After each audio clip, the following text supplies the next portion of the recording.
Everyone has an idea of themselves. Most people think positively about themselves and believe that they are good people. Some even enjoy behaving like bullies. Some people have high self-esteem, while others just deceive themselves. Like many people, I've always had good self-esteem. As an adult, I strengthened it even more by investing time and money in noble causes. I was born into a wealthy family, the only child with a surname that attracted attention. After the tragic death of my parents in a plane crash when I was 32, I changed my last name to a simple and typically American one, Kevin Wilson. I inherited 90% of their fortune. But let's talk about everything in order. At the age of 35, I unsuccessfully tried to build a personal life twice. I've always been a big man. At 165 centimeters tall, I weighed 110 kilograms, just like in my first year of college, and I was attracted to tall, blondes. Because of my wealth, the women I dated were also wealthy, although not on the same level as my parents. My marriages didn't work out, and I explain this by saying that I loved my married wives more than they loved me. Perhaps they were more interested in money than feelings. They will probably say that I was more focused on the physical side of the relationship than the emotional side. Anyway, it's already gone. After the second divorce, I often went on dates and even used the services of professionals. But all this was devoid of real sincerity and mutual interest.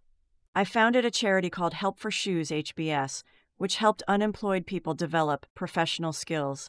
We focused on young people. The organization quickly became successful thanks to significant investments and highly qualified employees.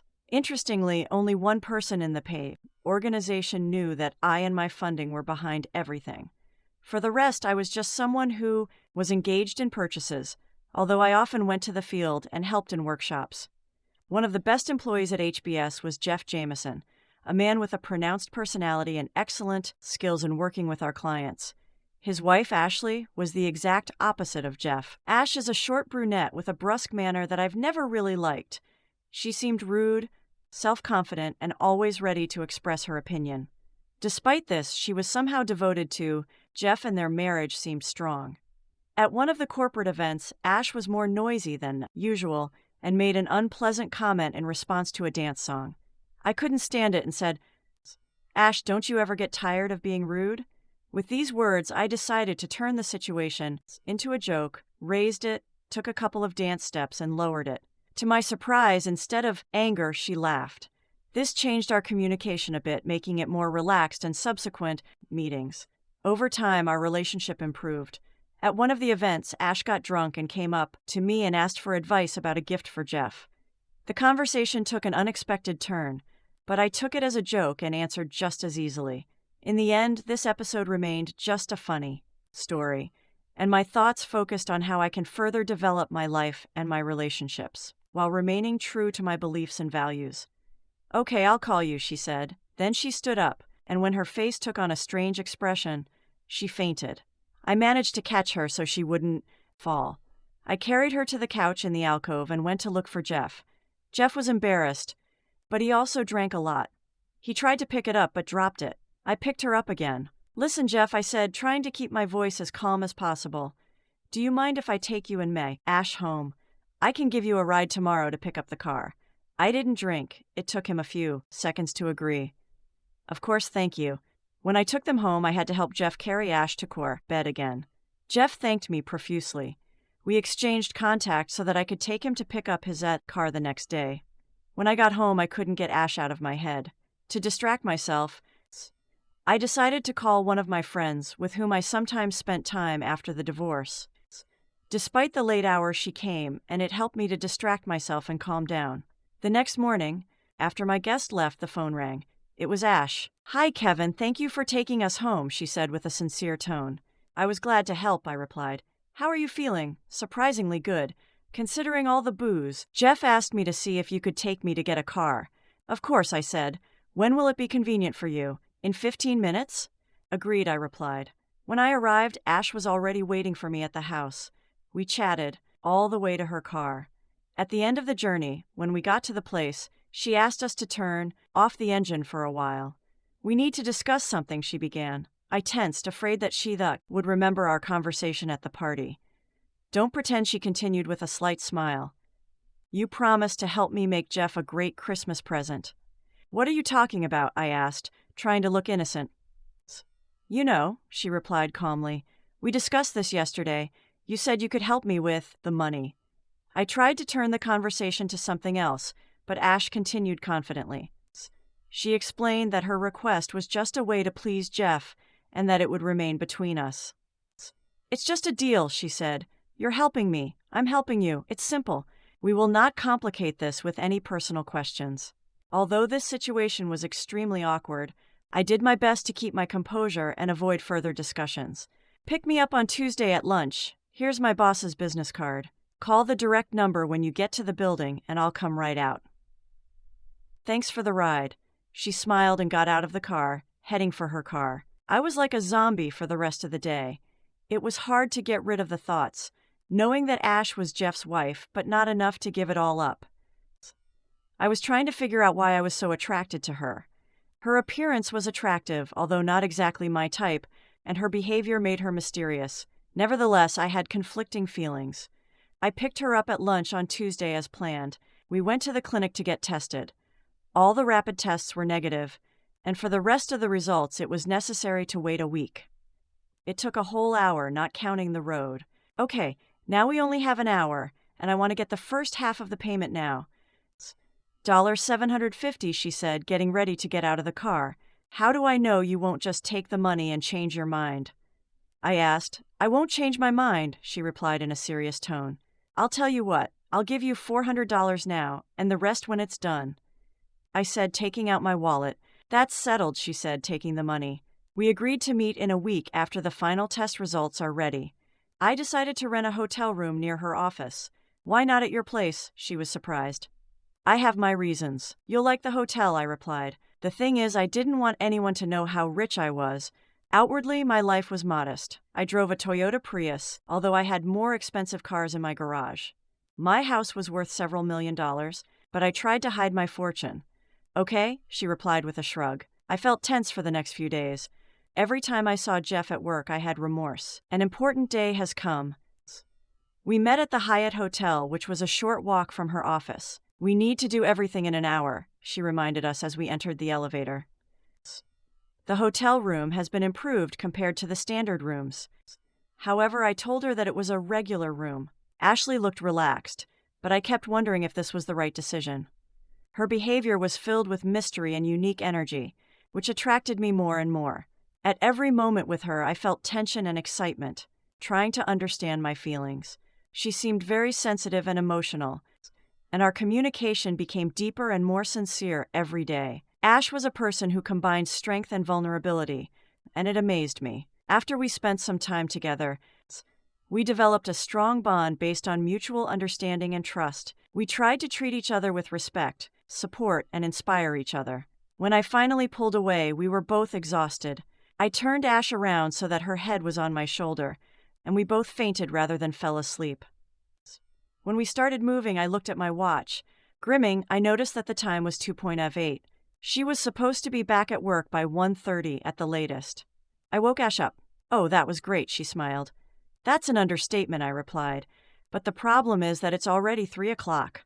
That's bad luck, she muttered, still not opening her eyes. My boss will fire me and I really need this job. Despite her misgivings, she was in no hurry to get up and get dressed. Suddenly I had an idea. Tell me something about your boss. Is there anything I can do to help? Ash went on to talk about Samantha Keene, an insurance company lawyer, noting her strict nature. Finally, I asked, is there anything she loves? Ash looked up for the first time and said, she loves dogs. She has 2 Labradors. Great, I said, thinking, let's try to solve this problem. I picked up my phone and dialed Samantha's number, from the business card she had given me a few days ago.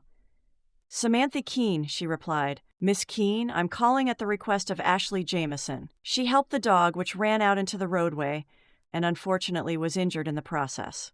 I took her to the hospital and everything is fine, but she can't go to work yet. Oh no, is she all right? Samantha asked anxiously. Yes, everything is fine. She just needs to rest. I hope you don't mind if she skips the rest of the day. Samantha was sympathetic to the situation and suggested Ash take the day off if necessary.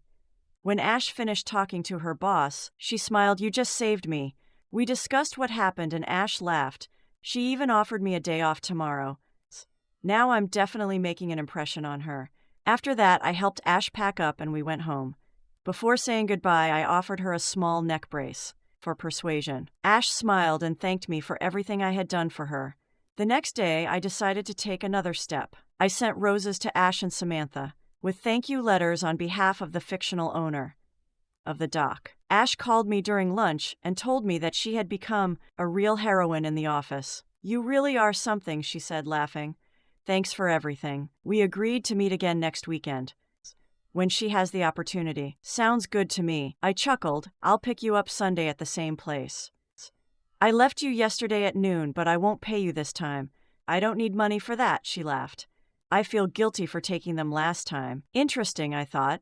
She feels guilty about the money, but not about the other side. A strange woman. We met on Sunday. We set the alarm for 2:30 and barely made it to Ash's house before Jeff returned from bowling. We spent that day waiting for what was going to happen. My first contact with Ash took place about 3 years ago. A lot has changed since then. Jeff really liked his audio system. He told Ash that it was the best gift of his life. But if he knew how it was acquired, it would be the worst gift in his life. Ash and I became like heroin to each other. We depended on each other. Our meetings have become regular, 3 times a week. Ash met my expectations in many ways, although some aspects of our communication were too difficult for her. Of course, Jeff guessed about our affair after we had been living together for about 3 months. He filed for divorce and left HBS. I felt incredibly guilty and persuaded Ash to give him everything that was in their joint property, except clothes and souvenirs.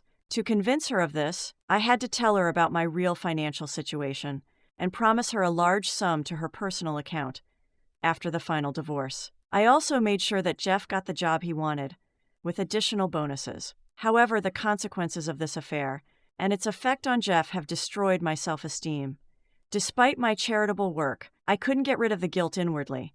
Ash and Jeff's divorce went through with numerous disputes, despite her agreement on financial aspects. Through her, Jeff found out about my situation and revealed it to his friends. My relationship with my colleagues deteriorated, and I stopped working at HBS, although I continued to finance it. I founded another charity called Best Start, which helped children from low-income families. Shortly after Jeff found out about the affair, Ash moved in with me. It was the best time of my life, despite feeling guilty about Jeff. I felt completely satisfied and happy. Ash and I negotiated an honest and open relationship, avoiding conflict and working towards mutual respect. Ash stopped working for money and became a volunteer at the Best Start. She also started doing charity work.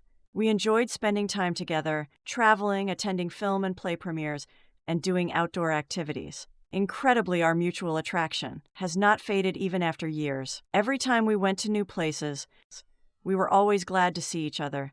About 3 weeks ago, after one of our long conversations, we decided to discuss our fantasies. They were simple.